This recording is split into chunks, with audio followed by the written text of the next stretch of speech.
sa iba-ibang lugar sa bansa, yung pag binibisita yung ng replika yung isang lugar, yung isang kapilya, yung isang basketball court, yung kung ano man yan, alam mo yung sidhi ng pagpapalalim ng pananampalataya, ng pagtuturo, ng pananalangin, ang deboto nagmamature naman eh.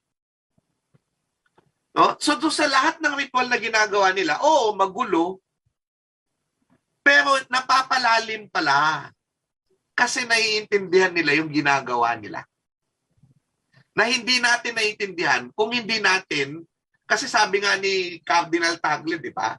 If you will not be a devotee, you will never understand the devotee. Ako, hindi ako pwedeng maging totally devoto. Hindi nga ako sumasampa eh. Hindi ako sumasampa, naaawa ako doon sa magbubuhat sa akin. Laki-laki kong ito eh. Laki-laki ko eh. Talagang observation lang talaga ako. Pero alam mo, ang makikita mo doon, yung pag nakita mo yung mga nakakausap kong ihos, they're normal